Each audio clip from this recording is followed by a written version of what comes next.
stop for a second and look into someone's eyes, or your own, in a mirror. Whatever color you think you're seeing, blue, green, hazel, gray. I need to tell you something strange. That color isn't really there.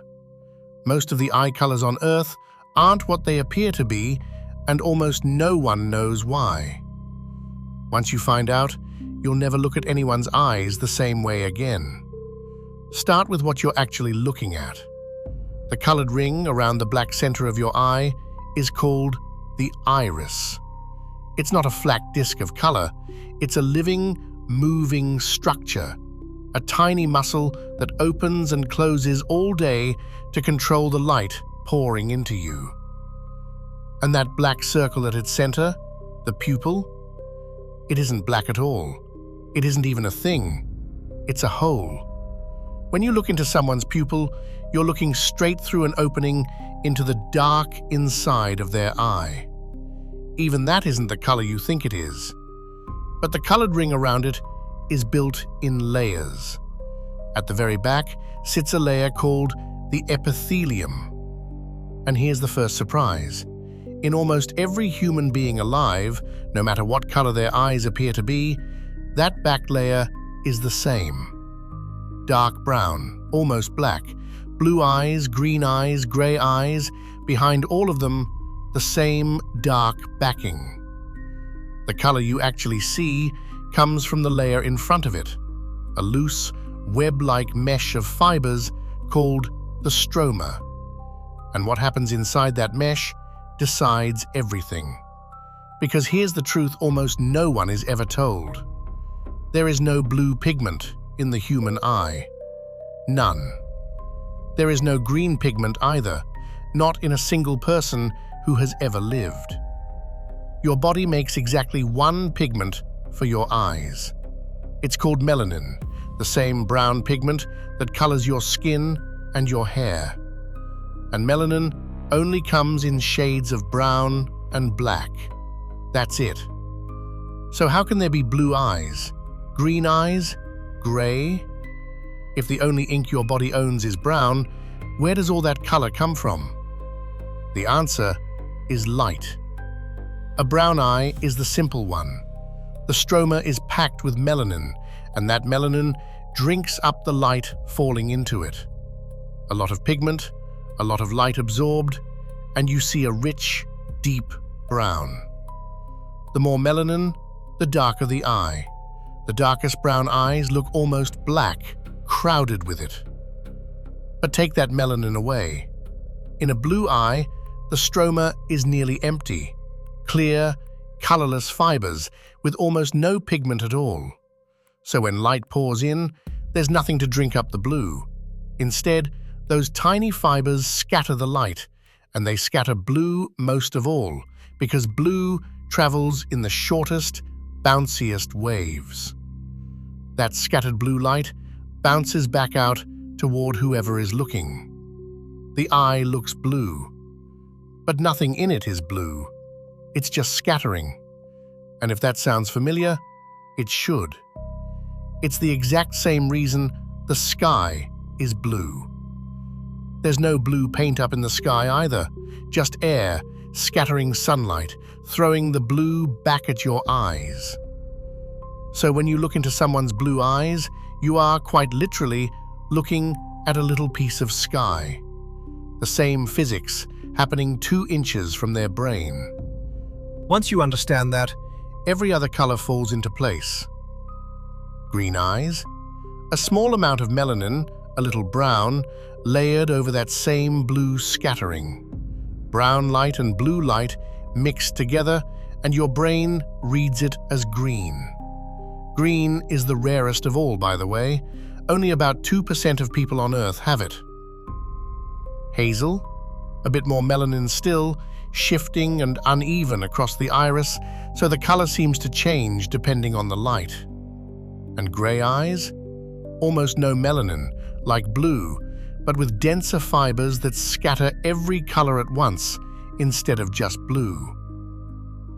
Every eye color that isn't brown is the same trick, turned up or down. Light, and almost nothing. It's why blue and green eyes seem to shift. Brighter in sunlight, duller indoors, different against a blue shirt. A brown eye is paint, a blue eye is a performance, and the lighting changes the show. Now here's where it gets stranger. Go back far enough, maybe 10,000 years, and not a single human being on Earth had blue eyes. Everyone, every person alive, brown-eyed. Then, somewhere near the Black Sea, in one single person, a tiny change appeared in their DNA. Not in the gene that makes melanin, but in a switch sitting right next to it. One that quietly turned the melanin in the iris down. Not off, just down. Enough to drain the brown out of their eyes and leave the scattering behind. The first blue eyes that ever existed. And that switch left a fingerprint. It's so exact, so identical in blue-eyed people everywhere it's ever been found, that scientists believe every blue-eyed person alive today inherited it from that one ancestor. Maybe even you. If your eyes are blue, you're carrying a 10,000-year-old change in your DNA. And so is every other blue-eyed person you've ever met. You're all, in a tiny way, related. You were probably taught this was simple. Two brown-eyed parents, brown-eyed kids. Blue is recessive. But it was never that simple. Your eye color is shaped by at least a dozen different genes, dialing melanin up and down together, which is why two blue-eyed parents can, just occasionally, have a brown-eyed child. Something the old one-gene story said was impossible. It's also why so many babies are born with cloudy, blue-gray eyes that slowly turn brown or green over their first months. They haven't finished building their melanin yet. You're watching the pigment arrive in real time. And sometimes the trick gets even stranger. Some people have two differently colored eyes, one brown, one blue, because the two irises simply ended up with different amounts of melanin. It's called heterochromia, the same mechanism, just split across one face. And look closely at your own eyes. You might find it on a smaller scale. A ring of one color around the pupil, fading out to another shade at the rim. A huge number of people are quietly two colors at once and have simply never noticed. And your eyes aren't the only place nature pulls this off. The brilliant blue of a butterfly's wing, no blue pigment, just structure, scattering light. The shimmer of a peacock feather, the blue of a jay, all the same trick. Blue, it turns out, is one of the rarest pigments in all of nature.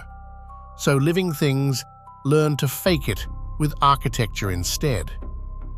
Your blue eyes are part of that ancient club. So the next time you look into someone's eyes, remember what you're really seeing. Not a color, a structure, a few layers of living tissue, a scattering of light, and a precise amount of a single brown pigment, tuned by a dozen genes, and sometimes a change older than every city on Earth. No two irises are ever the same. Not even your left and your right are perfectly identical. The color in your eyes is as unique as a fingerprint, and it isn't even technically a color. It's light and tissue and time doing something quietly miraculous every moment your eyes are open. Your body is doing something incredible right now. Now you've seen it. If this changed the way you see, well, that's the whole idea. Subscribe and come deeper with us next time. This is Vivovue. See the living. Vivovue.